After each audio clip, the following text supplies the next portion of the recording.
वंदे मातरम साथियों, आज खनन के ऊपर काफ़ी दिनों के बाद एक वीडियो लेकर के आप लोगों के बीच में आया हूं। क्योंकि हम यहाँ पर यमुना के बिल्कुल किनारे पर रहते हैं और वास्तविकता का हमें यहाँ पर पूरा आभास होता है कहाँ पर क्या हो रहा है। साथियों, सबसे पहले बात करूँगा अवैध खनन और अवैध परिवहन के बारे में। कुछ मेरे सवाल हैं, वो सवाल जनता से हैं, अपने अधिकारियों से हैं, अपने नेताओं से हैं। दूसरी बात मैं उसकी करूंगा इसमें कि वो अवैध खनन और अवैध परिवहन के बारे में, रास्तों के बारे में, जैसा माइनिंग टैग की बात हुई थी उसके बारे में, और आपका जो सीसीटीवी हमारे माननीय अधिकारियों ने कहा था सीसीटीवी हर क्रेशर पे लगेंगे, रास्तों पे लगेंगे, उनके बारे में। तो कुछ मेरे प्रश्न हैं, कुछ सवाल हैं, आप लोगों से भी शेयर करना चाहता हूं। साथियों, फिलहाल प्रशासन पूरा सख्त है और माननीय योगी जी के कुर्ते में जेब नहीं है, सब जानते हैं। लेकिन जब यहाँ पर हम खनन जोन में देखते हैं तो हमें ऐसा लगता है कि ये सब बातें हवा हवाई हैं। सच्चाई यहाँ पर हमें पता है। हम अधिकारियों को अक्सर शिकायत करते रहते हैं, उसके फोटो भेजते रहते हैं।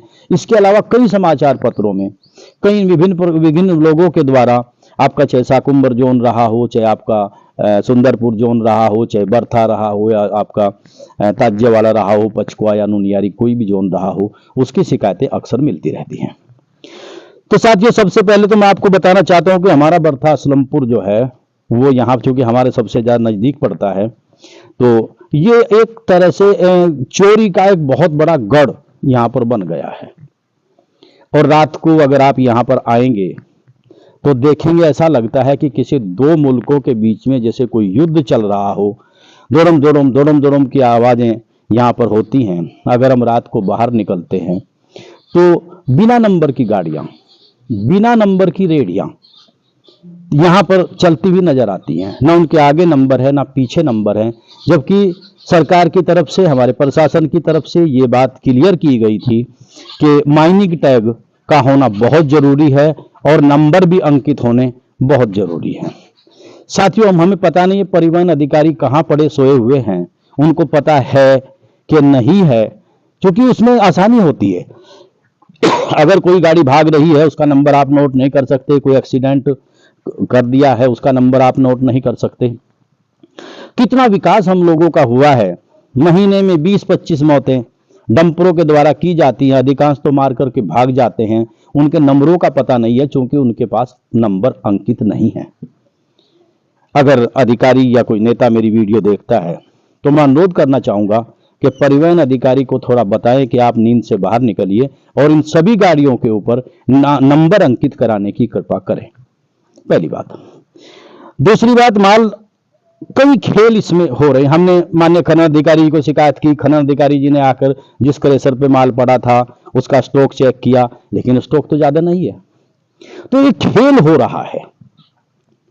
खेल क्या हो रहा है कि कुछ क्रेशर यहाँ पर हमारे जो बर्था का जो जोन है इसमें कुछ क्रेशर लगे हुए हैं, क्योंकि ननियारी तो अब चल नहीं रहा है। एक हमारे माननीय पटवारी जी हैं, वो बेचारे यहाँ पर खनन होने नहीं दे रहे हैं। यहाँ तो शांति है, नहीं तो पहले यहाँ भी ऐसा ही हुआ करता था। तो बर्था में ये आवाजें अक्सर आती हैं। तो उसमें होता क्या है, आज जिन क्रेशरों पर माल गया, कोई आदमी उनकी शिकायत करेगा, उन्होंने अगले दिन क्या किया कि सरकारी पट्टे से उन्होंने रवन्ने तो ले लिए लेकिन माल नहीं लिया। माल दूसरे क्रेशरों पर चला गया और अगर अधिकारी कोई वहां चेक करने के लिए जाता है तो उन्हीं क्रेशरों को चेक करेगा जिस पर माल की शिकायत हुई। लेकिन उन्होंने कल जितना माल खोदा था चोरी से यमुना में से, उसके रवन्ने उनको अगले दिन ले लिए। और जी वो सारा काम जो है इन क्रेशर वालों के और सरकारी पट्टे के, इनके आपस में मिली भगत से चल रहा है। सरकारी पट्टे की जहां तक मैं बात करूं, उसकी खुदाई 20-25 फुट है, बड़ी बड़ी पोपलाइनों से, प्रतिबंधित मशीनों से है। अब उनकी कोई किस्त आने वाली है या उसको रिन्यूअल होने वाला है, तो बराबर पीछे रेगी का, उसका मिट्टी का, गिट्टी का भराव साथ साथ करा रहे हैं। और ये पिछले दिनों एक वीडियो वायरल हुई थी न्यूज 24 पर, तो उसमें दिखाया गया था कि माल पानी में से नीचे चोए में से उठाया जा रहा है। पीछे साथ साथ भराव है कि आगे कोई दिक्कत ना आए। वो जो माल है ओवरलोड माल जो 180-90 क्विंटल हुआ करता है, 450-400 क्विंटल माल वो भर करके और उन क्रेशरों पर जाता है और वो क्रेशर उसको चोरी से निकालते हैं, जिसको बार बार अधिकारी जो भी अधिकारी चेकिंग के लिए आता है वही माल पकड़ा जाता है। अभी कल परसों भी रायपुर में पकड़ा गया, कभी कलसी में पकड़ा गया, कभी सहारनपुर में पकड़ा गया, तो ये अक्सर पकड़े जाते हैं। एक खेल और चल रहा है, हरियाणा से माल 20 रुपए क्विंटल आ रहा है या 35-40 रुपए क्विंटल बेच रहे हैं, उसको अपने यहाँ डलवाते हैं, उसके बाद यहाँ से भरवा करके उसको भेज देते हैं। यानी प्रयास ये है कि येन केन प्रकारेण चोरी होनी चाहिए। तो चोरी का पूरा काम धड़ल्ले के साथ में चल रहा है, अधिकारियों की आंखों में धूल झोंकी जा रही है। आज हमने माल गिरवा लिया, कल को माल जो हमने पट्टे से जो माल आया उसके रवन्ने हमने ले लिए, लेकिन माल को दूसरे क्रेशरों पर भेज दिया। इनकी सेटिंग से ये नंबर 2 का काम पूरा चल रहा है। अब ये चल रहा है कहां से? ये ग्राम समाज भी खुद रही है। मैंने वहां पर पता किया, एक केजीएफ स्टोन क्रेशर है, उसके सामने और साकुंबर के बराबर में ग्राम समाज है, वो खुद रही है। अवशेष मौके पर मौजूद है, प्रयास उसको आंटने का भी करते हैं, कुछ में आंट भी देते हैं, वहां पर खुद रही है। देवभूमि के बराबर में ग्राम समाज खुद रही है। और पिछले दिनों अभी एक बरथा के आदमी ने शिकायत की थी, तो उसमें श्री साई और जयलक्ष्मी और गंगोत्री पर माल जाना बताया गया था, लेकिन वो चेक जब किया गया हमें यह पता लगा कि उनके पास बफर स्टॉक है ही नहीं, क्योंकि उन्होंने जितना चोरी से माल उठाया था उसके रमन्ने ले लिए, माल किसी रमन्ने का माल किसी और क्रेशरों पर चला गया, जिसको WR भी बोलते हैं। पता नहीं WR का क्या मतलब होगा, लेकिन हमें सुनने में आया है कि उसको WR में बोलते हैं कि WR में माल चला गया। तो साथियों, इस तरह बहुत बड़ी चोरी एक हो रही है, ये मोदी स्टोन क्रेशर से लगाकर आपका और जिस शाकुंभरी स्टोन क्रेशर तक, ये 10 या 15 जितने भी स्टोन क्रेशर हैं, चाहे वो आपका जयलक्ष्मी रहा हो, चाहे आपका भगवती रहा हो, और चाहे आपका डायमंड, क्योंकि जहां से चोरी हुई उसके बराबर में जो क्रेशर है माल तो वहीं गया होगा ना। हाँ, हम मानते हैं स्टॉक उनके पास नहीं है, दूसरे के पास भी स्टॉक नहीं है, लेकिन जो ग्राम समाज खोदी गई उसका माल कहां चला गया? तो साथियों, बड़े कमाल की चीज है। इसी तरह हमारे यहां पर धौलरा में एक रास्ता धौलरा को निकलता है, एक टठोल को निकलता है, एक ननौली को निकलता है, एक बरथा को निकलता है। हरियाणा में से बहुत बड़ी तादाद में सैकड़ों वाहन हरियाणा से माल आता है। कटी हुई बजरी आती है, आपका वो पत्थर आता है जिसको आपको बोलते हैं आपका बोल्डर, और आपका कोरसेट आता है, गटका बोलते हैं जिसको, गटका कोरसेट आता है, वो यहां पर डाला जाता है। और इतने मास्टर हैं इस चोरी के कि इसकी चोरी के कई निशान भी नहीं छोड़े जाते। उसका परिवहन होता है, सबूत देने की जरूरत नहीं है। जो भी अधिकारी ऑफिस से बाहर निकला, डीएम साहब रात को आए 10 गाड़ी पकड़ी गई, एसडीएम साहब बाहर निकले तब गाड़ियां पकड़ी गई, अगर पटवारी कहीं बाहर निकलता है तो गाड़ियां पकड़ी जाती हैं। तो चोरी का काम बराबर चल रहा है। आप ये कह सकते हैं कि जब प्राइवेट पट्टे चले थे, जितनी खुदाई उस टाइम हुई थी उससे ज्यादा खुदाई फिलहाल हो रही है, जबकि 2 पट्टे चल रहे हैं, एक डायमंड माइंस है, एक स्टार माइंस है, दोनों ओवरलोड भर रहे हैं, प्रतिबंधित मशीनों से भराई हो रही है। तो इस क्षेत्र का क्या होगा? यहां भूकंप आएगा या यहां कटाव अधिक होगा, जो भी होगा उसके जिम्मेदार ये लोग हैं। हम वीडियो बना करके वो सबूत इकट्ठा कर रहे हैं, वो सबूत हम सरकार को देना चाहते हैं, अधिकारियों को देना चाहते हैं कि अगर कल को कोई बर्बादी हुई तो उसका जिम्मेदार ये लोग होंगे। परिवहन हो रहा है, मैं रास्तों की बात करता हूं। आप जितने भी रास्ते हैं, आप राज्यवाला से लीजिए, सुंदरपुर तक लीजिए, साकुंबर तक लीजिए, किन्हीं रास्तों को छोड़ करके 2-4 गो सभी रास्ते टूटे हुए हैं। बच्चे कहां को जाएंगे? मरीज कहां को निकलेंगे? आखिर इन लोगों का जीवन आपने नरक क्यों बना दिया है? यहां पर हमारा सलेमपुर का पुल टूटने वाला है, ओवरलोड गाड़ियां निकलती हैं, पूरी रात चोरी का काम चलता है। रास्ते अर्थी लेकर के शमशान तक नहीं जा सकते, ऐसी अगर बारिश हो जाए तो जल भराव हो जाता है। मजाडी का रपटा जो का तो टूटा हुआ है, फिलहाल हम मार्च में चल रहे हैं, 20 जून के बाद बारिश का सीजन शुरू हो जाता है, वहां से हमारे बच्चे निकलते हैं स्कूल के लिए। शेखपुरे का रपटा पहले टूटा हुआ था, हमारे यहाँ कांसेपुर का रपटा है, अगर थोड़ा सा पानी आ जाए तो पुल से आगे पानी इतना हो जाता है उसको निकल नहीं सकते। इस ओवरलोड में हमारे पंचकुए का पुल भी टूटेगा। आखिर क्या होगा, हम किस दुनिया में चले जाएंगे?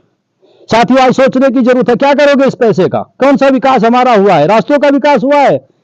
वाटर लेवल हमारा नीचे चला गया। कौन से विकास की हम लोग बात कर रहे हैं?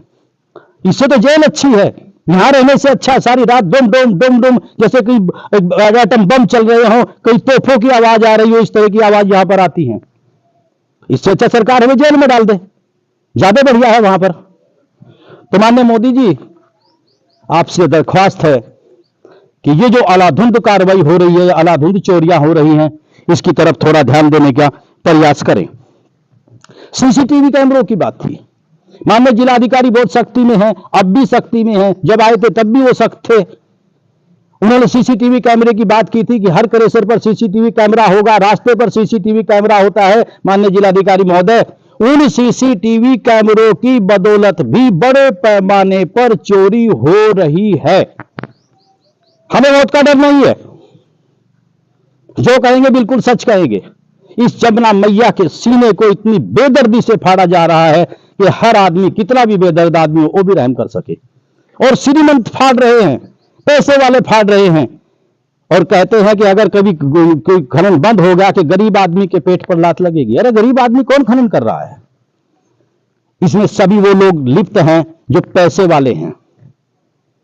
साथियों, बड़े कमाल की चीज है, आज सोचने की जरूरत है। हमारा रंगों का त्योहार, होली का त्योहार हमारे सर पर है, हम खुशियां मना रहे हैं। उधर हमारे मुसलमान भाइयों के रमजान चल रहे हैं, वो भी खुशियां मना रहे हैं। इस रमजान के महीने में, इस होली के त्योहार पर भी यहां पर यह हालत है कि रात को मैं गन्ने निकलवाने के लिए चको चला गया। चको पुल के पास एक चरखी है, वहां पर आप यकीन नहीं करेंगे, पूरी रात हर 2 मिनट के बाद वहां को डंपर निकला और आपकी रेडियां निकलती रही चोरी की। कैसे निकल रही है मुझे नहीं पता, वो किसी की सेटिंग में निकल रही है, किसी एंट्री में निकल रही है, कैसे निकल रही है, लेकिन वो चोरी जमुना की हो रही है। वो चोरी, उसका नुकसान हम किसानों को हो रहा है। धूल उड़ती है, रास्ते टूटते हैं, एक्सीडेंट होते हैं, मारे जाते हैं। क्या कसूर है हम लोगों का? पैसा किसने कमाया हमें पता नहीं है। ये तो जितने ये इसके आपके क्रेशर वाले हैं, ये तो एसी गाड़ी में बैठकर आते हैं, एसी गाड़ी में बैठ करके चले जाते हैं। तो सबसे पहले मान्यवर आपसे अनुरोध है कि जो मोदी से लेकर के शाकुंभरी तक ये जो 10-15 स्टोन क्रेशर है, पूरे के पूरे संलिप्त हैं और पूरी तरह से यहां पर काम चल रहा है चोरी का। आज इन्होंने जमुना को खोद लिया, अगले दिन जो सरकारी पट्टे से माल आना था उसकी रॉयल्टी ले ली और उसके बाद माल किसी दूसरे क्रेशर पर चला गया। बड़े सफाई से काम हो रहा है। इसी तरह अगर चलता रहा तो निश्चित ही यह एरिया बर्बादी के कगार पर चला जाएगा। मानवर हाथ जोड़कर प्रार्थना करते हैं कि किसी एक रास्ते को तो ठीक कर दो। एक पुल बचेगा भूड़ वाला, भूड़ के रास्ते पर रेडियां दिन रात दौड़ती हैं। दिन में भी अगर आप आओगे, यहीं आप धौलगा से रास्ता निकल रहा है, मेरे बिल्कुल खेत के पास को जाता है, अलाधुंध माल चलता है, डंपर चलते हैं और आपका रेडियां चलती हैं। हाँ, उस दिन शांति हो जाती है जिस दिन हमारे पटवारी जी यहां पर आ जाते हैं। हमारा सौभाग्य यह है कि पटवारी अवैध खनन नहीं होने देते हैं। मैं फिर भी ऐसे कर्मचारियों का, ऐसे अधिकारियों का तहे दिल से धन्यवाद करना चाहता हूं जो जमुना मैया की रक्षा में तत्पर हैं। साथियों, जागने की जरूरत है। यह 0.5% लोग आप लोगों को धूल फका रहे हैं। आप टेस्ट कराइए कितनी बीमारियां यहां पर फैल रही है, बीमार हो रहे हैं लोग। क्या होगा आपके बच्चों का? गेहूं की फसल खड़ी हुई है, जब धूल का गुबार उड़ता है, उसके ऊपर धूल जमती है, उसको हमारे पशु खाते हैं, उसको अनाज को हम लोग खाते हैं, हमारे बच्चे खाते हैं, हम बीमार होते हैं। अरे कोई रिपोर्ट ही नहीं है। यहां से प्रदूषण चेक कराया जाए। मैं प्रयास कर रहा हूं कि इस क्षेत्र के प्रदूषण के मानक को चेक किया जाए, कितना होगा, तब हम रिपोर्ट आपके सामने रखेंगे। तो ये कई चीज हैं। बिना नंबर का परिवहन क्यों हो रहा है, हमारी बहुत बड़ी शिकायत है। अगर हम किसी गाड़ी को रोक भी लेते हैं, उसके पास तो नंबर ही नहीं है। माननीय हमारे एसडीएम साहब ने अभी गाड़ियां पकड़ी थी, उन्होंने कहा कि कार्रवाई टाडा में कार्रवाई होगी। एसडीएम साहब, आपका बहुत बहुत धन्यवाद। लेकिन वो टाडा की कार्रवाई आप उस पर तो कर रहे हैं जो आपका डंपर मालिक है या उसका आप रेडी मालिक है। क्रेशर मालिक के ऊपर टाडा की कार्रवाई होनी चाहिए, चाहे वो कितना बड़ा नेता है, चाहे वो कितना बड़ा सरमाएदार है। माननीय योगी जी ने यहाँ पर ऐसे ऐसे खनन कर्ताओं को जमीन में मिला दिया कि जिनको कहते थे कि ऊपर अल्लाह और नीचे दूसरा आदमी है, कोई और कोई है ही नहीं। ऐसे ऐसों को मिट्टी में मिला दिया योगी जी ने। माननीय योगी जी, हम आपसे यही दरखास्त करते हैं कि ये जो चोरी हो रही है, इसी प्रकार की चोरी आपका चले जाओ पंचकुआ में, पंचकुआ जोन में हो रही है। वहां भी कभी एसडीएम साहब बाहर निकलते हैं तो वहां पता लगता है इतनी गाड़ी पकड़ी गई, धिक्का मधोर तक। वहां की भी अभी खबर अखबारों में अक्सर छपती रहती है, क्योंकि अखबार वाले भी हर टाइम बाहर नहीं रहते। तो पूरे जोन में कुल मिलाकर यह सच्चाई है कि पूरे जोन में जितनी चोरी अब हो रही है, जितना नुकसान अब सरकार का हो रहा है, राजस्व के नाम पर सरकार को कुछ नहीं मिल रहा है। आप सरकारी पट्टे चलाएं, प्राइवेट पट्टे चलाएं, ना चलाएं, सारे बंद रहें या चलें, लेकिन माल तो यमुना में से उतना ही खुद रहा है जितना पहले खुदता था। अब ये पैसा किसकी जेब में जा रहा है, ये जांच का विषय है। माननीय जिलाधिकारी महोदय से मैं दरखास्त करूंगा कि आम जनता, चूंकि ये कहावत है कि दुर्बल को न सताइए जाकी मोटी हाय और मुई खाल की श्वास सो सार बसम हो जाए, ये पैसा ज्यादा दिन नहीं रहेगा किसी के पास भी। माननीय जिलाधिकारी महोदय, इन लोगों पर कंट्रोल करिए। हाँ, होना चाहिए खनन, नियम के अनुसार होना चाहिए। ये हमारे रास्ते भी बनने चाहिए जिनसे हमारे बच्चे स्कूल में जाते हैं, जिसमें हमारे मरीज हॉस्पिटल तक जाते हैं। कहां पर यहाँ हॉस्पिटल है, कहां पर? सहारनपुर हॉस्पिटल है। अगर हम यहां से सहारनपुर के लिए गाड़ी लेकर के जाएंगे तो पठेड़ के जाम में गाड़ियां फंस जाती हैं, 3-3, 4-4 घंटे वहां पर बच्चे वाली माएँ, जिनको बच्चा होने वाला है, मरीज वहां पर फंस जाते हैं और साहब निकलने का रास्ता नहीं मिलता। मेरे अपने गांव के 2 रास्ते हैं। एक रास्ता तो जोन ने ले लिया, जो याती डफवा में जोन, नियारी में जोन स्थापित हुआ है, और दूसरे रास्ते पर अवैध परिवहन चलता है। रात को वहां पर डंपर खेत में डल जाता है, जिसके अवशेष वहां पर अगर कोई अधिकारी आकर देखना चाहे देख सकता है। रात को डंपर वहां पर झड़ा, वहां की फसल टूटी, उसका पेड़ टूटे, और इतने तक दिन निकलता है, उसको निकाल करके सारा सामान लेकर के वहां से चले जाते हैं, क्योंकि बड़ी बड़ी मशीनें के पास हैं। तो माननीय, मैं तो आपसे यही मांग करता हूं, एक तो जो बड़ी बड़ी पॉपुलर मशीनें हैं इनको बंद किया जाए, जो अर्ध मशीनरी है उसको खनन में लगाया जाए। ये जितने हमारे रफ्ते और पुल टूटने के कगार पर हैं, टूटे हुए हैं, जो रास्ते हमारे टूटे हुए हैं, उन रास्तों को ठीक कराया जाए, क्योंकि हमें भी जीने का अधिकार है। मूलभूत सुविधाएं हमें भी चाहिए, हमारे बच्चों को भी चाहिए। ये भी मेरा आपसे अनुरोध है। तीसरा मैं आपसे अनुरोध करना चाहूंगा, ये जो बिना नंबर की गाड़ियां भाग रही हैं, रात दिन भाग रही हैं, उनके पास ना आगे नंबर है ना पीछे नंबर है, डंपर भी है, रेडियां भी हैं, ट्रैक्टर ट्राली जिसको हम बोलते हैं, ये कृपया बंद की जानी चाहिए। इन पर नंबर अंकित किया जाना चाहिए, क्योंकि अगर किसी का भाई का एक्सीडेंट हुआ, बच्चे का हुआ, बाप का हुआ, माँ का हुआ, वो मरा, तो कम से कम ये तो पता लगेगा उसको मार करके चला कौन गया। और मान्यवर, ये सब कुछ हो रहा है फील्डरों के साए में। जब आपके एसडीएम साहब बेट से चलते हैं तो फील्डर यह सूचना दे देते हैं, जब डीएम साहब सहारनपुर से चलते हैं तो फील्डर सूचना दे देते हैं। हर मोड़ पर, हर नुक्कड़ पर, हर तिराहे पर, हर जगह फील्डर खड़ा हुआ है, क्योंकि इस अरबों रुपए के कारोबार में कुछ हजारों रुपए में फील्डर खड़े हो जाते हैं, क्योंकि हमारे नौजवान बेकार हैं। पिछली बार फील्डरों के ऊपर कार्रवाई भी होनी शुरू हुई थी जब हमारे खनन अधिकारी पर हमला हुआ था, लेकिन उसके बाद फिर उसको दबा दिया गया, क्योंकि ये बहुत बड़े सरमाएदार हैं। ये 1 घंटे में ये डंपर 10 टायरा डंपर भर देते हैं नोटों का, लेकिन ये जमुना मैया माफ नहीं करेगी, ये प्रकृति माफ नहीं करेगी, ये प्रकृति बदला जरूर लेगी। ऐसे लोगों को, चूंकि ये तो बर्बाद होंगे, बाकी लोगों को तो लेकर के डूबेंगे ही। ये पूरा एरिया विनाश के गर्त में जाएगा। कई कई भूकंप के झटके आ रहे हैं। अगर बाई दे वो 6 से ऊपर का भूकंप तीव्रता का अगर आता है तो यहां सब कुछ तहस नहस हो जाएगा। तो साथियों, ये मेरी मैं यहां पर आज 9 तारीख में होली से पहले थोड़ी समीक्षा मैं कर रहा था।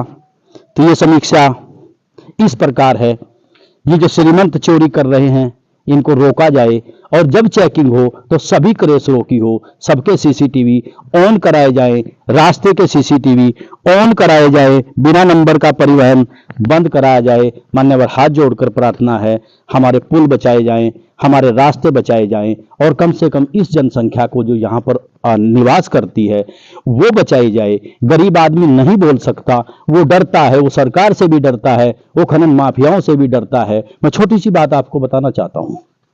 यहाँ हमारा शेखपुरा में एक हरिजन बस्ती है।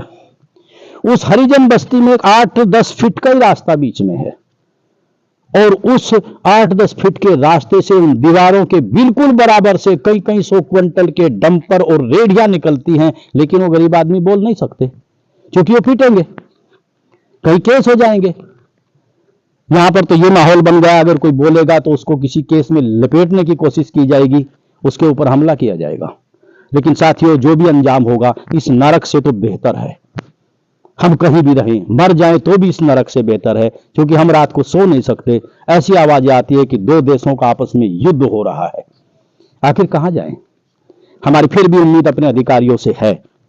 अपने अधिकारियों से अनुरोध करूंगा, अपनी सरकार से अनुरोध करूंगा, माननीय योगी जी से अनुरोध करूंगा कि मान्यवर जागिए और ये जो गरीब जनता है जो नहीं बोल सकती, इसकी रक्षा करिए, इस चोरी को बंद करिए और ये जो राजस्व, अरबों का राजस्व की चोरी यहाँ पर हुई है, इसकी इंक्वायरी कराइए और इसको सरकारी खजाने में जमा कराइए ताकि हमारा विकास हो सके, सरकार आगे बढ़ सके, प्रदेश आगे बढ़ सके। इन्हीं शब्दों के साथ अगर कोई विषय फिर कुछ आया, अब मेरे संज्ञान में आया, आप लोगों के बीच में आऊंगा।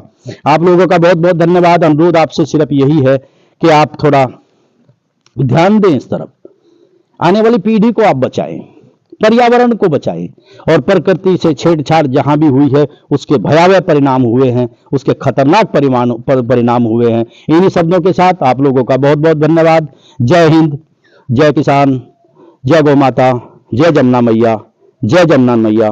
बहुत बहुत आभार, बहुत बहुत धन्यवाद। जय हिंद।